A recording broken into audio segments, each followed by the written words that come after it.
गुलाल का रहस्य, एक भूतिया होली। होली की रात गांव के चार दोस्त रोहित, साहिल, दीपक और अजय शराब के नशे में धुत होकर काली हवेली की चर्चा कर रहे थे। साहिल ने हंसते हुए कहा, सुना है इस हवेली में जो भी गुलाल लेने जाता है वो वापस नहीं आता। दीपक ने चुनौती दी, भूत भूत कुछ नहीं होता। अगर हिम्मत है तो कोई अंदर जाकर गुलाल लेकर आए। रोहित सबसे ज्यादा निडर था, उसने बिना सोचे समझे चुनौती स्वीकार कर ली। अजय ने डरते हुए मना किया, लेकिन बाकी तीनों ने उसे डरपोक कहकर चुप करा दिया। रोहित हवेली के अंदर घुसा, जबकि बाकी बाहर खड़े होकर उसका इंतजार करने लगे।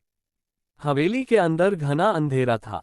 खिड़कियों से टकराती तेज हवा अजीब सायम सायम की आवाजें निकाल रही थी। रोहित ने टॉर्च जलाकर चारों तरफ देखा। दीवारों पर पुराने जाले थे और हवा में सीलन की गंध थी।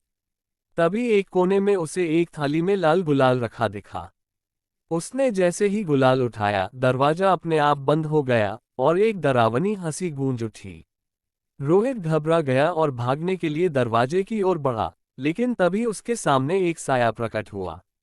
वह सफेद कपड़ों में लिपटा एक भूत था, जिसके चेहरे पर खून से सना गुलाल था।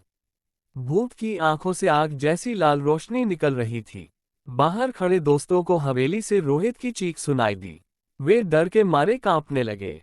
अजय ने कहा, मैंने कहा था ना, मत भेजो उसे अंदर। तभी हवेली का दरवाजा धड़ाम से खुला और रोहित बाहर निकला। लेकिन उसका चेहरा अजीब था, बिल्कुल सफेद, आंखें लाल और होठों पर एक भयानक मुस्कान। उसके हाथ में वही थाली थी जिसमें लाल गुलाल था। दीपक ने घबराकर पूछा, तू ठीक तो है ना रोहित? लेकिन रोहित कुछ नहीं बोला, बस धीरे धीरे आगे बढ़ता रहा।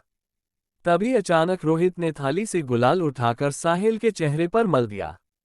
जैसे ही गुलाल उसके चेहरे पर लगा, साहिल की आंखें पलट गईं और उसका शरीर कांपने लगा। कुछ ही पलों में साहिल की नाक और कान से खून बहने लगा और वह जमीन पर गिर पड़ा।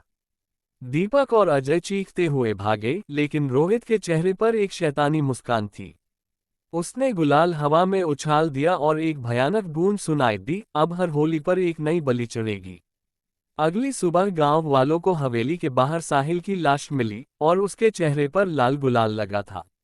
कोई नहीं जानता था कि उस रात रोहित के साथ क्या हुआ, लेकिन वो दिन था और आज का दिन रोहित फिर कभी नहीं दिखा। गांव में एक नया नियम बन गया, होली की रात हवेली के पास कोई नहीं जाएगा, वरना अगली सुबह वो जिंदा नहीं मिलेगा।